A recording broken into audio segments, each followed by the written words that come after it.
Ladies and gentlemen, thank you for listening. Thank you for downloading. And thank you for subscribing to the latest edition of the 12 Kyle podcast. I'm 12 Kyle. Check this out. On this episode, we're going to go back. We're going to go back 25 years to be exact.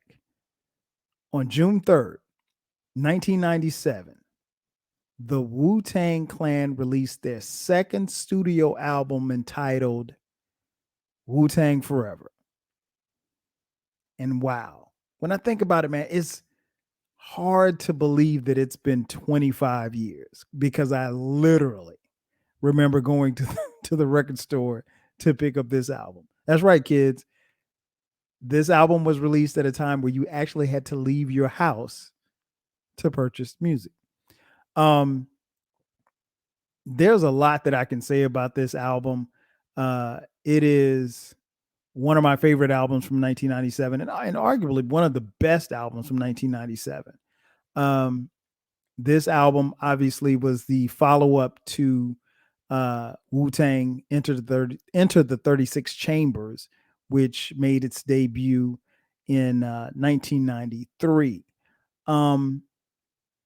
Hip hop was in a different place by the time Wu came out in 93. And then you fast forward to the time that this album came out in 1997. Honestly, a lot happened in between those years, between 93 and 97. Where hip hop was really wasn't where it was going. A lot of people will tell you, especially those who were around and were in the know, hip hop was headed in a different direction. But the thing that I loved about Wu-Tang was that this album, no matter where you thought hip hop was going, I think this album brought it back to the center. It brought it back to lyricism, showmanship when you're on stage, production, and just overall dope shit. I mean, like, it wasn't about, how many records you sold or how your video looked or anything like that. It was just about real hip hop. And I love this album. I love this album. This album came out, like I said, it was released June 3rd, 1997. Now, that was a really rough time because just a couple of months prior, in March of 1997, hip hop suffered the loss of the tragic murder of the Notorious B.I.G. So hip hop really wasn't in a good place. It was reeling. And I mean, 6 months prior to that, Tupac had been murdered. So you had two of hip hop's biggest stars, that were just snuffed out. And honestly, this was right around the time where the shiny suit era was starting to take over. And to be honest with you all, this was a time where more than ever, a lot of money was being flooded into hip hop. A lot. And so when that happened, when the money came, the game changed. People were rapping about different things. But the thing I love about this album is that it was a straight up and down Wu-Tang album. And I'll get into it and talk about the tracks and, what I loved about the album and what I didn't like about the album. But yeah, 1997 was a different time. It was a totally different day and time from when the Wu made their debut. And another thing that you have to keep in mind is that they made their debut in 93, but by the time this album comes out in 97, they've already produced several solo albums. For example, Wu comes out in 93. Then you have in 94, the RZA, along with the group The Gravediggers, they dropped an album. Method Man dropped his debut album also in 1994. In 1995, we saw the debut album of The Old Dirty Bastard.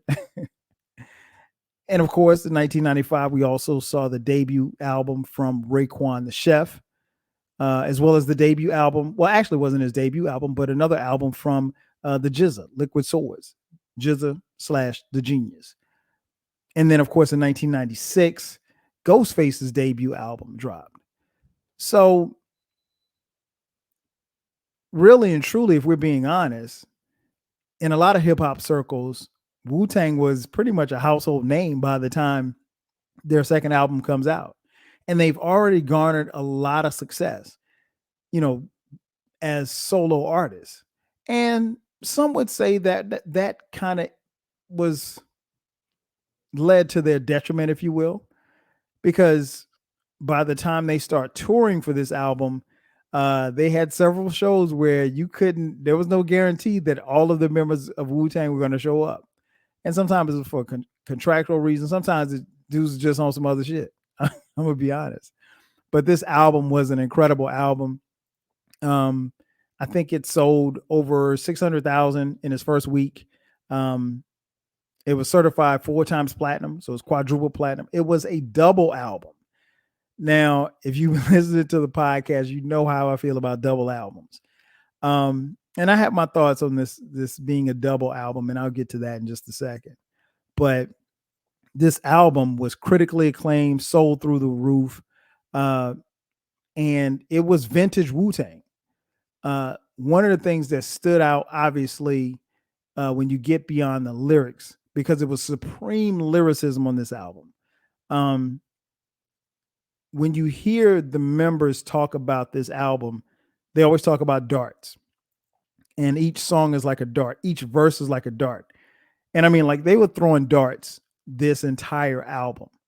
I think one of the things that always impressed me about this album is how RZA, who is the engineer, the constructor of it all, the Abbott, how he was able to bring everybody together and then also decide on who gets on what track.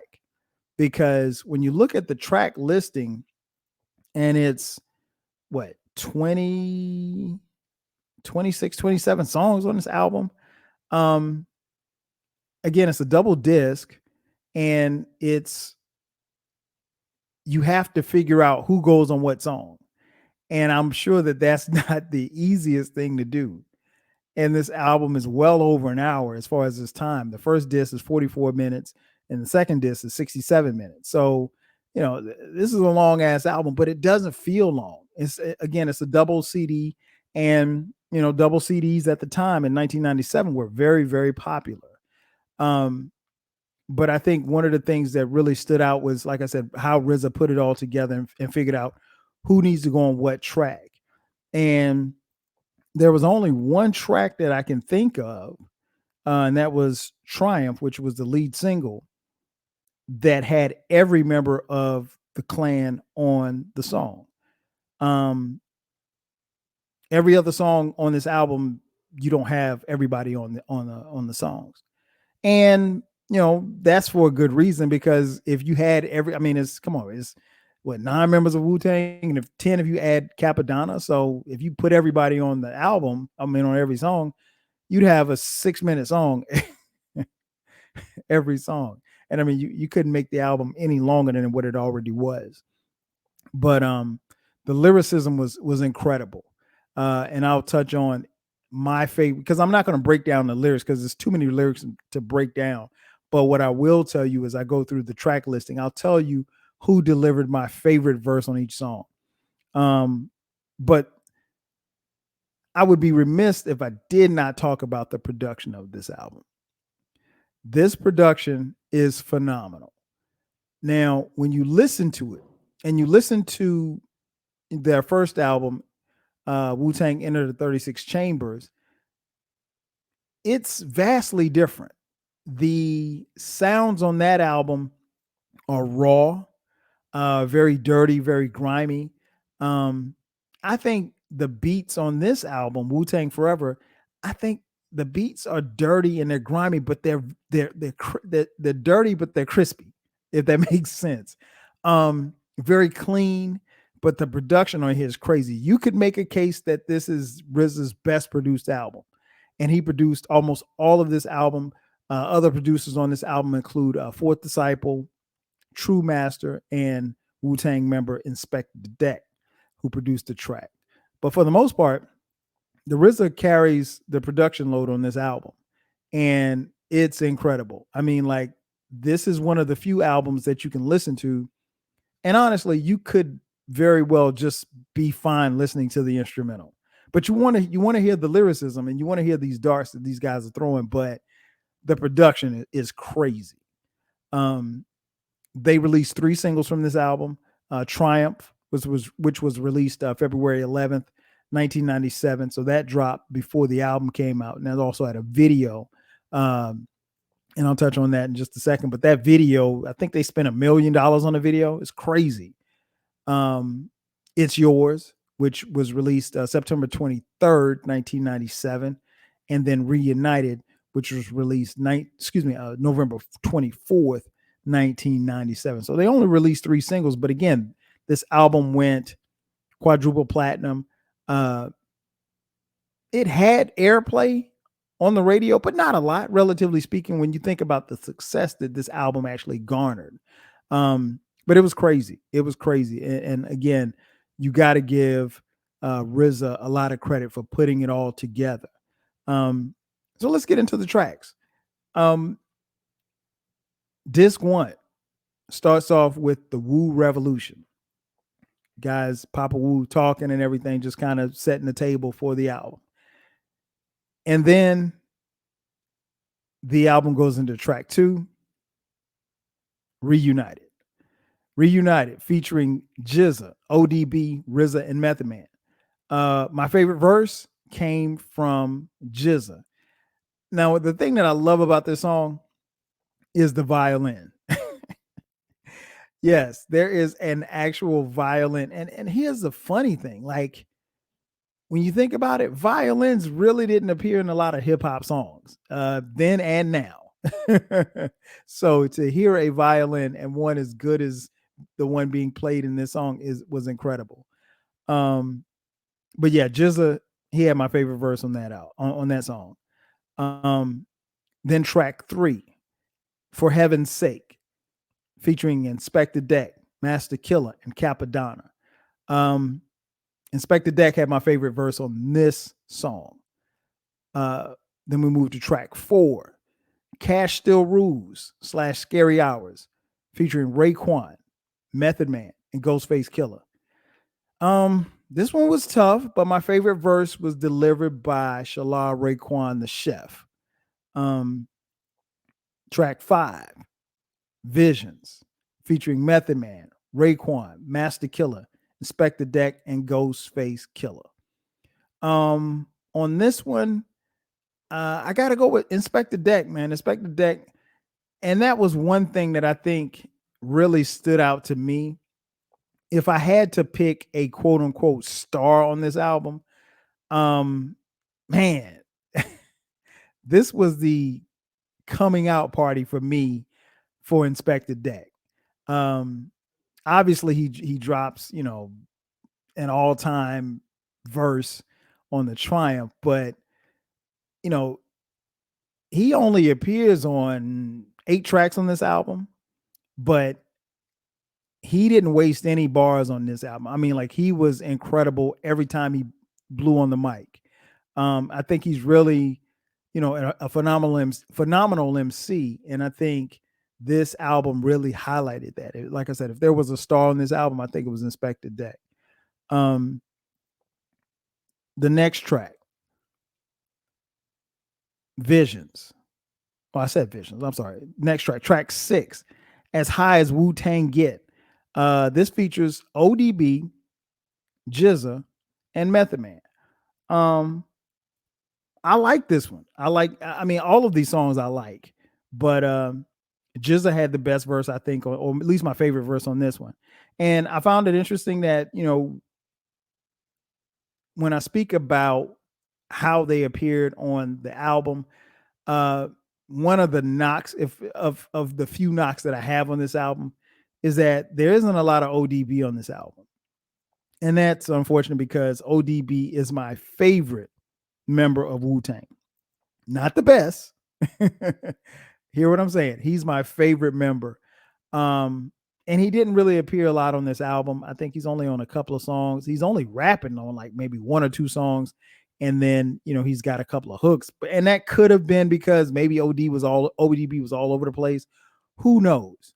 But I would have liked to have seen him a lot more on the album, but also with his style and the way that he rhymes, I know you can't put him on every track. So um that was, a knock if I had to put a knock on this album. Um the next track on disc one, Severe Punishment, featuring You God, Raekwon, the RZA, Master Killer, and Jizza. Favorite verse on here for me is with Jizza. Track 8, Older Gods. Man, this is a banger. I This one features Raekwon, Ghostface, and the Jizza. Uh, I couldn't pick one. All three of them delivered incredible verses. I couldn't pick one of the three, so I'm rolling with all three. The next track is Maria, featuring ODB, Capadonna, and RZA. I like ODB on this, man. He's they call him the ODB for a reason. He's the old dirty bastard because there's no father to his style. Um, I like him on that one. Then track 10, A Better Tomorrow. Uh, Nice message song here featuring Inspector Deck, Master Killer, You God, RZA, and Method Man. You can't party your life away, smoke your life away, drink your life away, scheme your life away, because your seeds will grow up to be the same way. There was a message there. They didn't beat you over the head with it, but the chorus kind of says it all. Favorite verse on there again, Inspect the Deck. And the final track on disc one, It's Yours, featuring Raekwon, You God, RZA, Inspector Deck, and Ghostface. Um, I had a hard time trying to pick a verse on this one, but I love all of them. So everybody gets a star for this one. Like I said, it was one of the singles, cool video showing them on tour and everything. This joint still bangs. All of these tracks, man. I don't think that there's, thus far, at least for me, there's no skips. Disc two. Disc two, we go into the intro. And I thought the intro was very interesting, if for no other reason. RZA tells us exactly what time it is when it came to hip hop. And he said it, and what he said, you had to take heed. And that's how it was. Then track 2, the aforementioned Triumph. Again, Inspector Deck. What can I say? He dropped one of the all-time hip-hop verses ever. And of course, also on the track, ODB, Method Man, Capadonna, You God, RZA, Jizza, Master Killer, Ghostface, and Raekwon. Like I said earlier, this is the one track where everybody in the clan appears on the song. And this song is damn near 6 minutes long. And it got major airplay everywhere.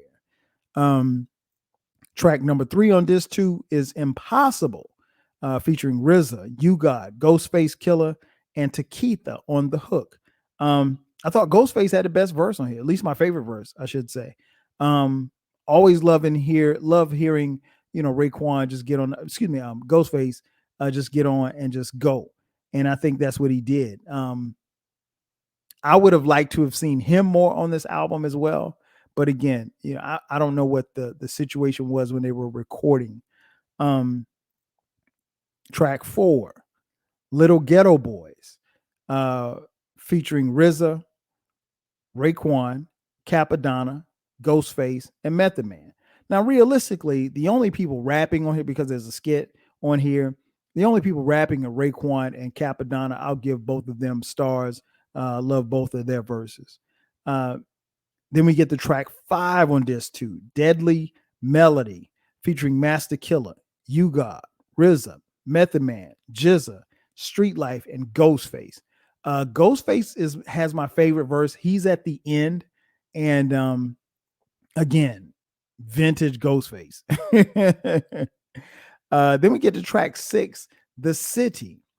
And the only person rhyming on it is Inspector Deck. And I really like this. It's rare that you get, one person just rhyming, and I don't know how that happened, but this was one of the few tracks that were produced. This was produced by the Fourth Disciple, and Deck does this thing. Again, up until this point, I don't have any skips. Um, Track 7, The Projects. Uh, this features Raekwon, Method Man, and Ghostface. Very solid track. Mm, Probably my first skip, right? This is what happens. It's not a bad song, but it's what you run into when you make a double album.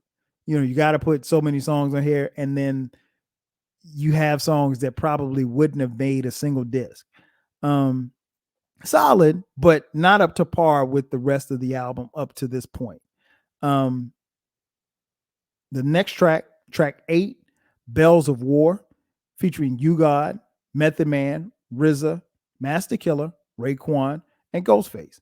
I gave my favorite verse to Method Man on this one. I love Meth's verse, on this one. Then track 9, The MGM. Storytelling at its finest. This one features Ghostface and Raekwon. This is what I had been waiting for. Love both of their verses. This took me back to the only Built for Cuban Links album, the Purple Tape, if you will, and love that joint, man. Love this song. And then we get to the next track. Well, actually, before that, we get a skit, and this skit is downright hilarious. I was cracking up. He said you got on a Lamont Sanford dress shirt. Oh man, that made me crack up every time I saw it. I mean, you listen to it. I'm sorry. Then we get to track 10.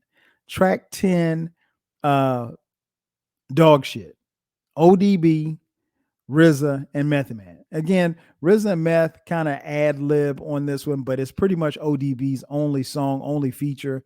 And it's just ODB talking shit. I mean, the title is apropos. Love that joint. Next track, track 11 of disc 2 is Duck Season, featuring Raekwon, RZA, and Meth. I thought RZA had a really, really dope verse. I'm rolling with RZA's verse on this one. Then we get to track 12, Hellwind Staff, featuring Wu-Tang affiliate Street Life, Ghostface, Inspector Deck, Method Man, RZA, Raekwon. Deck had my favorite verse on that one. I think everybody really delivered, but I think Deck had the best verse. Track 13, Heaters, featuring Raekwon, Inspector Deck, ODB, You God, and Capadonna. I'd probably say Raekwon had my favorite verse on this one. Again, everybody was busting. You can't. I mean, it's like splitting hairs, really. Then we get to track 14, Black Shampoo. Okay, here's my take. Track 14, Black Shampoo. Track 15, Second Coming, featuring Takitha, and the closing in track 16. I think track 14, 15, and 16 really should have been left off this album. I mean, they really could have ended it with Heaters at track 13, and I would have been good. If they end with Heaters, you would have been good. Because up until that point, I think there's only one other track, at least for me, that probably shouldn't have made the album. But again, I understand and get why you want to have a double album at this point. I mean, obviously for sales, but also, you want people to be able to hear their favorite MC. So if you're a guy who loves, or a woman who loves Method Man, you want to hear him on more than 4 tracks. If you like Deck, you want to hear him on more than 8 tracks. So, and that's not to say that Meth was on 4 tracks. I'm sure Meth was on more than 4 tracks, but I'm just using that as an example. But that's where I think they messed up at. Again, as I mentioned at the beginning of the podcast, I'm very hard on double albums, and this is where this double album lost me. If you make it a single disc, even if you make it a single disc with, I don't know, 18 tracks, put 9 on one side, and no, I guess that's still a double album if you got 9. But either way, if you make a smaller double album, maybe you can pull that off. But this album was like 4 songs too long, which in the grand scheme of things isn't as bad because I've talked about and reviewed other double albums, that have just been 5 or 6 songs too long. But it doesn't take away from the album. I just would have preferred, a smaller album. Could you have done this album on one disc with 12 songs like you did 36 Chambers? Probably not. Because if you do, everybody's not going to get in. Everybody's not going to get on these songs. And I'm pretty sure it was probably like pulling teeth for RZA to get these guys on all of these tracks. I mean, personally, for me, I like hearing Ghostface and Raekwon together. But that doesn't mean that I don't want to hear Ghostface and Meth. But I think Ray and Meth go better than Ghostface and Meth. That's just me. So, it's a little intricacies like that. But other than that, again, I love this album. It's just a couple of songs too long, I think. If I were rating this album, as the Source magazine gives it, up to 5 mics, I would still give this a 4 mic album. I think this album has stood the test of time. I think the production is still flawless. I think the lyrics matter. And this album, I think, has aged well. Again, it's 25 years. It's hard to believe that it's been that long. Again, some of these songs, I'm probably in the minority with some of these songs because some of you probably listen saying, "Oh, I'd skip that song. I'm not really a fan of that song." I like the whole first album and most of this too, but again, I probably would have condensed it. But overall, I think this is it's a great piece of work. It has its flaws. I mean, like, you get some storytellings, but you get darts. You get guys just spitting. There's no, rhyme or reason about some of the things. If you're looking for a message, this ain't the album. But if you just want to hear pure lyricism, as RZA said in the intro, this is what they do. This is real hip hop. It ain't R&B rapping bullshit. This is hip hop in its purest form, and that's exactly what it was. And I think it stood the test of time. And I just had to take the time to salute and listen to this album and review it. It's an album that I really enjoy going back listening to. I've still listened to the disc. I've obviously heard songs on here from time to time. I put it on shuffle or whatever like that. But to go back and listen to this album in its entirety was a lot of fun.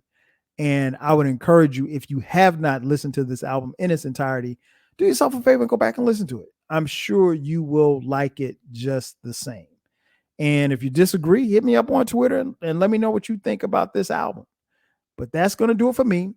Ladies and gentlemen, thank you for checking out this edition of the 12 Kyle podcast. I'm your boy 12 Kyle. I'll catch you guys next time. 5 G's.